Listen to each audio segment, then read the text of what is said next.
Muy buenas tardes, el Señor esté con ustedes en cada uno de sus hogares y quienes seguimos este discipulado, que nos enganchamos en este miércoles a través de este medio de YouTube y del Facebook. Vamos a compartir esta palabra, aunque a la distancia, pero unidos en un mismo sentir, porque el Señor Jesús tiene algo para decirnos a cada uno de nosotros. En esta tarde vamos a hablar del tema del mensaje que Jesús le dio a la iglesia de Esmirna en Apocalipsis capítulo 2, versículo 8 al versículo 11, y vamos a tener básicamente el foco de este mensaje es: sé fiel hasta la muerte. Sé fiel hasta la muerte va a ser el tema que nos va a ocupar entonces en esta tarde. Voy a leer este breve mensaje de Jesús a la iglesia de Esmirna y dice: escribe al ángel de la iglesia de Esmirna, el primero y el postrero, el que estuvo muerto y vivió, dice esto: yo conozco tus obras y tu tribulación y tu pobreza, pero tú eres rico, y la blasfemia de los que dicen ser judíos y no lo son, sino sinagogas de Satanás. No temas en nada lo que vas a padecer. He aquí, el diablo echará a alguno de ustedes en la cárcel, para que sean probados y tengan tribulación por 10 días. Sé fiel hasta la muerte, y yo te daré la corona de vida. El que tiene oídos, oiga lo que el Espíritu dice a las iglesias. El que venciere no sufrirá daño de la segunda muerte. Esta es, junto con la iglesia de Filadelfia, las dos iglesias de las 7, las dos iglesias la cual el Señor Jesús no tiene nada para reprocharle. ¿Se acuerdan el miércoles pasado? Dijimos de aquella iglesia que Jesús no tenía nada para elogiar. Hoy decimos que la iglesia de Esmirna, junto con la iglesia de Filadelfia, son las dos iglesias de las 7 iglesias de Asia Menor que el Señor Jesús no tiene nada para reprocharles. Un mensaje corto, un mensaje muy puntual, muy puntual. El contenido, el espíritu de esta palabra no la encontramos en las 6 iglesias restantes de Asia. Está hablando mucho del sufrimiento, de la muerte, de la persecución, de los problemas, de la tribulación. Yo conozco tus obras y tu tribulación, dice. Y tu pobreza era una iglesia básicamente de hermanos pobres, económicamente hablando, pero que tenían una riqueza tremenda en su corazón. Y esto es una de las cosas que el Señor Jesús elogió. Aunque dice: conozco tu pobreza, pero tú eres rico. Y qué bueno es tener esto presente, porque no necesariamente la riqueza económica,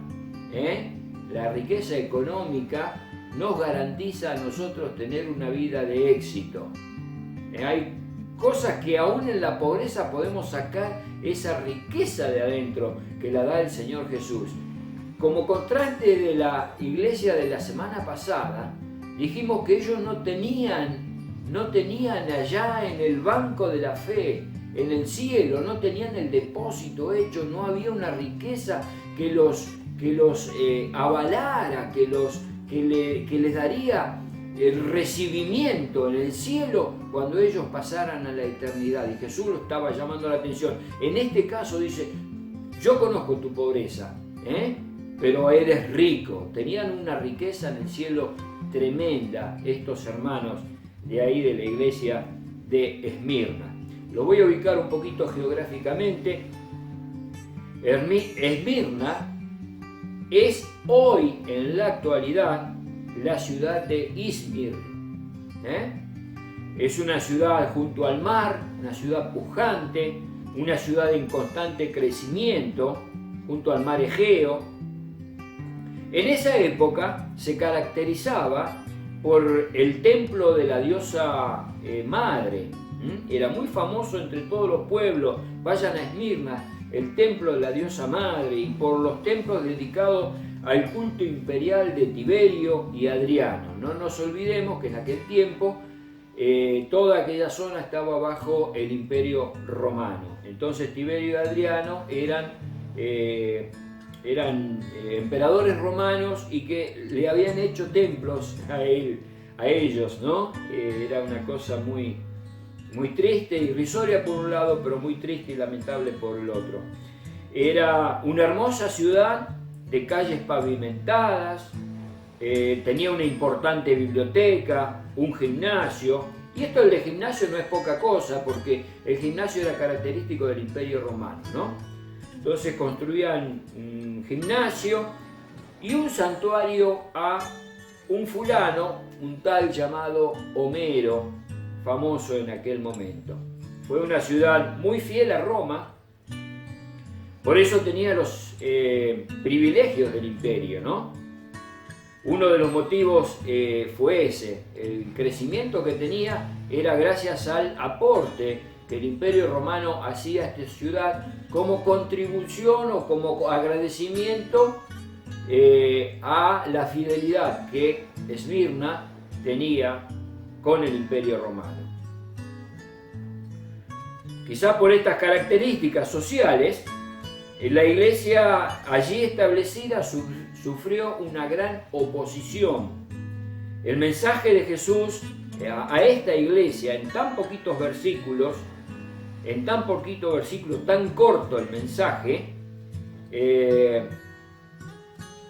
fue de estímulo, fue de aliento, fue de fuerza, y de las 7 iglesias es una de las pocas,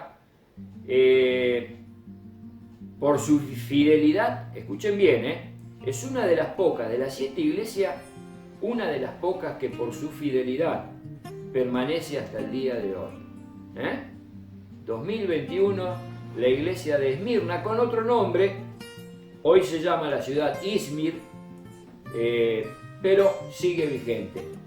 Hay iglesias que desaparecieron, y a una de ellas Jesús le dijo: si no te arrepientes, vendré a ti y quitaré tu candelero de su lugar. El candelero, no se olviden que era la iglesia, representada la iglesia. Ya cuando al principio de Apocalipsis Juan vio al Hijo del Hombre, a Jesús, que se movía entre los candeleros, y después descubre el misterio de los candeleros y dice: cada candelero es una de las iglesias a la cual le iba a transmitir el mensaje.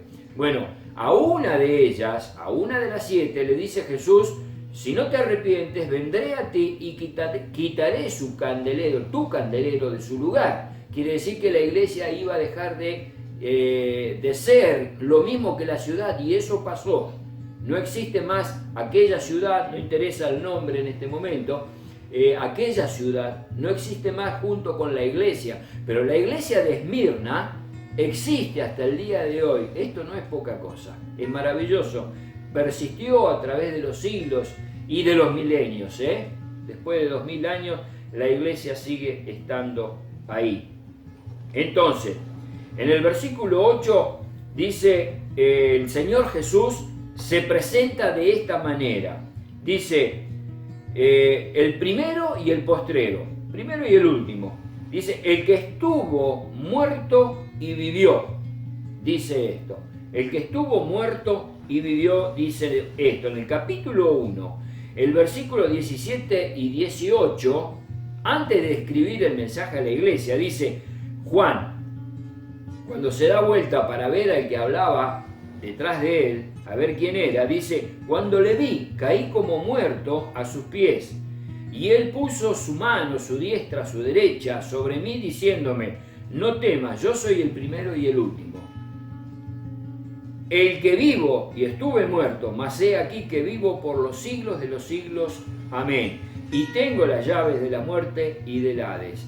De esta misma manera se presenta a las iglesias. Recordarán ustedes que en su momento oportuno hemos dicho que esta visión que tuvo Juan antes de escribir las cartas a la iglesia, todo lo que vio tenía relación con algún mensaje que Jesús iba luego a transmitir a cada una de las iglesias.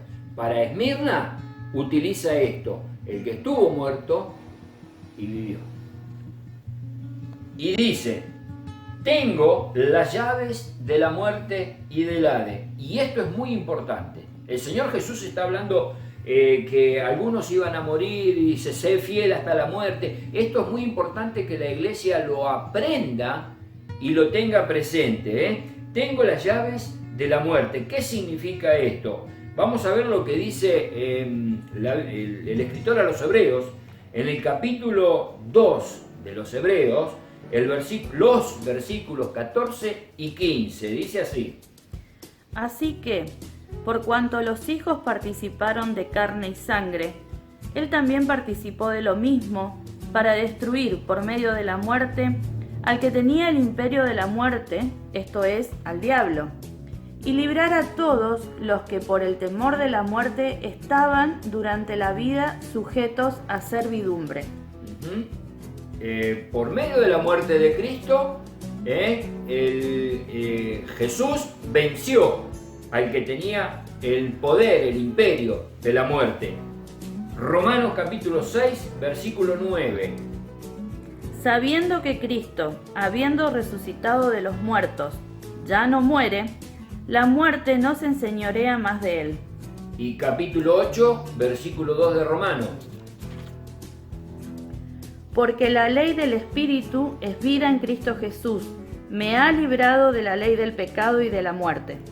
La ley del Espíritu de vida en Cristo Jesús me ha librado, dijo Pablo, de la ley del pecado y de la muerte. Entonces, acá Jesús se presenta de esta manera: yo tengo la llave de la muerte.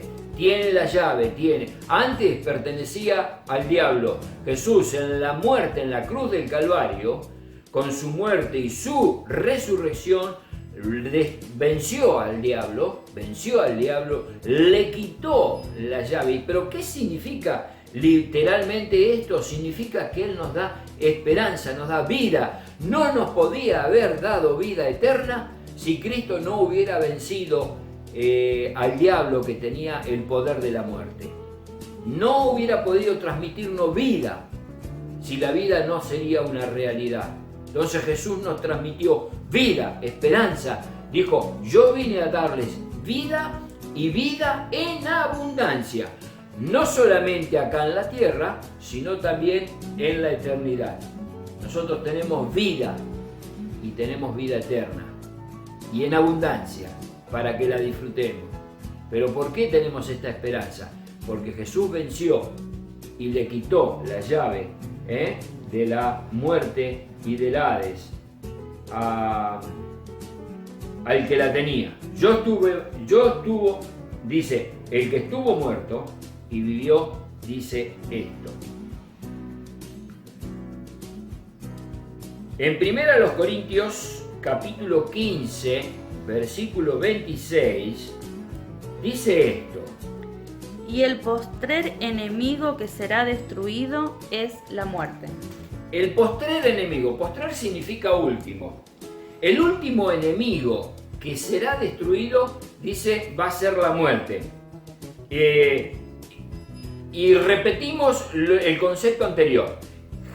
Cristo tiene la llave de la muerte y del Hades. Él venció la muerte y del Hades. Es un enemigo vencido, que antes pertenecían al reino de las tinieblas. Ahora, al estar vencido, pero no destruido, está vencido, pero no destruido, y esto es importante tenerlo presente, porque va a llegar el momento en que la muerte y el Hades van a ser destruidos. ¿Cuándo es su cumplimiento? Fíjense en lo que dice Apocalipsis capítulo 20, versículo 14.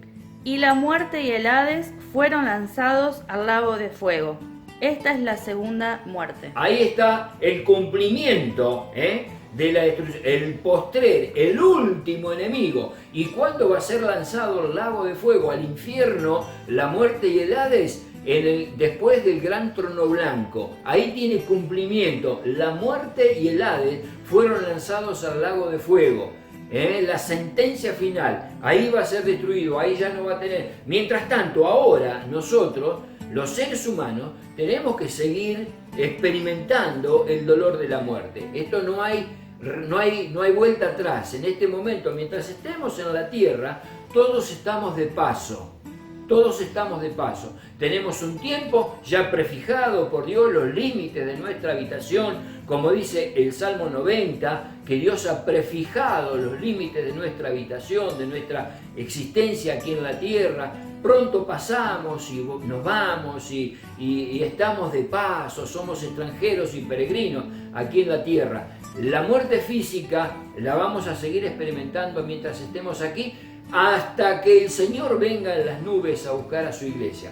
En ese momento, cuando la iglesia sea arrebatada, primero los muertos en Cristo van a resucitar y luego los que hayan quedado vivos en ese instante, en un momento, en un abrir y cerrar de ojos, seremos arrebatados, seremos transformados así, sin experimentar la muerte. Va a ser la única situación, ¿no?, en que seremos arrebatados y los que hayan quedado con vida hasta ese instante no van a experimentar la muerte. Mientras tanto, la muerte sigue teniendo efecto en el cuerpo mortal nuestro hoy aquí en la tierra. Pero tenemos un alma, un espíritu que vuelve a Dios, que vamos a tener un cuerpo celestial, un cuerpo glorificado, un cuerpo eterno que no lo conocemos como es, no lo conocemos, ¿no? Pero lo recibiremos y será extraordinario, será maravilloso. Esta es la esperanza que Cristo nos transmitió, con la esperanza de la vida eterna. Y el postrer enemigo que será vencido será la muerte. No le va a quedar lugar donde pueda escapar la muerte y el Hades. Va a ser destruido. Ahora está vencida. Por eso nosotros tenemos esperanza de vida eterna. Si no, no tendríamos ninguna esperanza. Viviríamos, moriríamos y listo, muerto el perro, se acabó la rabia. El famoso dicho popular. Pero no, tenemos esperanza que estaremos con Cristo por toda la eternidad. ¿Sí? Así que bueno, y acá quiero referirme a la victoria de Cristo. Juan capítulo 10, versículo 18 dice lo siguiente: Nadie me la quita, sino que yo de mí mismo la pongo.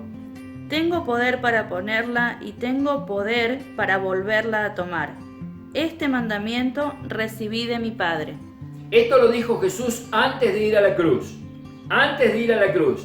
Pero en la cruz cumplió lo que él dijo. Nadie me la quita. Yo tengo poder para poner mi vida. Nadie me la quita. No había soldado romano que le podía quitar la vida a Jesús, que lo podía matar. No había sumo sacerdote, no había gente, no había turba que gritaba crucifícale, crucifícale, que podía matarlo a Jesús. No había forma. Sí lo clavaron en la cruz. Sí, el soldado romano tomó el mazo y clavó ese clavo en sus manos y en sus pies. Sí, le pusieron la corona de espinas. Sí, le pegaron con el látigo sobre sus espaldas. Sí, lo mutilaron. Pero nadie pudo matarlo. Nadie pudo matarlo. En un momento Jesús dijo: bueno, ahora, ahí colgado en la cruz, ahora me muero. Listo. Y entregó el Espíritu. Así fue. Literalmente así fue. Él no murió por un infarto al corazón. No murió, a pesar de que clínicamente dice que algo así pasó, porque de su costado, cuando el soldado romano le clavó la lanza en el costado de Jesús, dice la Biblia, da testimonio que al instante salió sangre y agua. Cuando el plasma, la sangre, el agua, se desprende de la sangre, eso es testimonio de que ha muerto de un infarto, que ha muerto de una agonía, de una cosa tremenda dentro de su interior. Entonces se desprende la sangre, los glóbulos rojos del plasma se desprende. Aunque clínicamente se haya dicho esto y el cuerpo de Jesús haya testificado el tremendo sufrimiento que pasó Jesús en la cruz, en ese instante Jesús dijo: me muero, y entregó el Espíritu. Jesús dijo: Dios, en tus manos encomiendo mi espíritu, y entregó el espíritu. Y luego, después de 3 días, el Señor Jesús dijo, resucitó. Voy a resucitar, y resucitó. Mandó a sus ángeles para que remuevan la piedra allá donde él estaba sepultado, y salió, y no hubo quien pudo pararlo, no hubo soldados romanos, no hubo nadie que pudo parar la resurrección de Jesús. Esto fue así. Esto fue así, por eso que él pudo asegurar que después de 3 días iba a resucitar. Él lo pudo asegurar, porque dijo, nadie me la quita a la vida. Yo de mí mismo la pongo. Yo tengo poder para ponerla y tengo poder para volverla a tomar. Y fue así. Por eso, en ese instante, venció a la muerte. Y trayéndonos a nosotros esperanza de resurrección. Que no moriremos eternamente. Nuestra muerte será un abrir y cerrar de ojos. Será un instante en la eternidad. Será un instante en la eternidad. Qué maravilloso. Así que bueno, Jesús le dice en el versículo 9, yo conozco tus obras, otra vez no es la excepción, se presenta de esta manera para decirle yo soy el testigo fiel, yo conozco tus obras, tu tribulación, tu pobreza, conozco tu tribulación. El problema que estos hermanos estaban pasando no quedaba ajeno a aquel que se movía entre ellos. No quedaba ajeno, Jesús lo sabía. Entonces le dice en el versículo 10, no temas en nada de lo que vas a padecer. No temas en nada de lo que vas a pasar. Y a ti Dios, Jesús te dice lo mismo. A mí Jesús me dice lo mismo. No tengan miedo por lo que van a pasar. ¿Tienen miedo de la pandemia? No se asusten de la pandemia. ¿Tienen miedo por lo que va a venir después de la pandemia? El nuevo sistema y todas esas cosas que se están manejando y todo lo demás. Déjenlo que venga. No se hagan problemas por esas cosas. ¿Tienen miedo de un rebrote que se está comentando, que en Italia, que en Europa? Déjenlo que vengan. No teman en lo que van a pasar. Yo conozco todas estas cosas, dijo Jesús. No tengan miedo. La tribulación para los cristianos de Esmirna sería breve, 10 días. No sé si serán 10 días literalmente, 1, 2, 3, 4, 10 días seguidos, una semana y media, sino para ejemplificar un poquito el breve tiempo que ellos tenían que padecer. Pero, sin embargo, dice, no temas en nada de lo que vas a padecer, es que el diablo echará a alguno de ustedes a la cárcel para que sean probados y tendrán tribulación por 10 días, ¿no? Algunos hermanos no terminaría esos 10 días con la liberación de la cárcel, otros serían muertos por causa de Cristo, otros recibirían otro tipo de amenazas y problemas y sufrimiento. Pero Jesús no le dijo que todos serían encarcelados o muertos, que todos estos hermanos serían encarcelados o muertos por causa de él. Lo que le estaba enseñando a esto, con lo que él le estaba profetizando que iba a pasar, le dijo que iban a padecer, les enseñaba que iban a padecer por causa del camino, y que padecer en el camino es parte del camino. Es como diríamos nosotros los argentinos, estas son las reglas de juego. Era parte de lo que ellos tenían que pasar. Ellos tenían que pasar esto, y era parte de la regla de juego. Entonces, no temas, no temas. Nos invita a cobrar valor. Nos invita a cobrar fuerzas para enfrentar las adversidades. Santiago capítulo 1, versículos 2 y 3 dice lo siguiente. Hermanos míos, tened por sumo gozo cuando os halléis en diversas pruebas, sabiendo que la prueba de vuestra fe produce paciencia. ¿Saben ustedes que la palabra no temas está expresado nada más y nada menos en la Biblia 365 veces. Lo sabíamos, ¿no? Sí. 365 veces está expresada la palabra no temas en la Biblia. ¿Coincidencia? Claro que no. Claro que no. Dios en su sabiduría sabía que nosotros íbamos a padecer. Cada uno de nosotros con distintas situaciones. Íbamos a pasar distintos problemas por estar caminando en el camino de Jesús, en el camino que es Jesús. Él es el camino, la verdad y la vida, ¿no? Y Jesús sabía todo esto, entonces 365 veces en la Biblia está escrita la palabra no temas. No es coincidencia, hay un no temas para cada día. Hoy te levantaste a la mañana y Jesús te dice no temas. Mañana te vas a levantar y Jesús te va a volver a decir no temas. No temas lo que vas a pasar, no temas lo que vas a sufrir, no temas lo que te espera, no temas. 365 veces. A esta iglesia Jesús le estaba diciendo no teman. El diablo los va a entregar a algunos de ustedes a la cárcel, otros van a ir a la muerte, algunos serían probados o presionados de distintas maneras, amenazados o qué sé yo, irían a comprar a la carnicería y no le venderían la carne porque serían cristianos, una cosa así. No temas.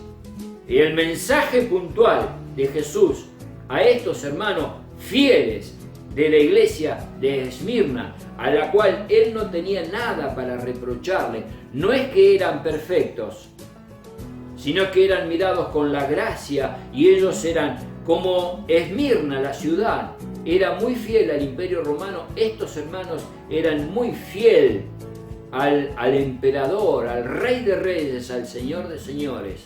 Y aunque se equivocaban, y aunque sin duda pecaban, pero se amparaban en la gracia, se arrepentían, se convertían de sus pecados, eran fieles en el mensaje que Jesús les había transmitido. Entonces le dice, no teman, sean fieles hasta la muerte. Y esto significa, sean fieles hasta el fin, cualquiera sea el final. Cualquiera sea el final. ¿Vas a ser echado en la cárcel? Sé fiel hasta la muerte.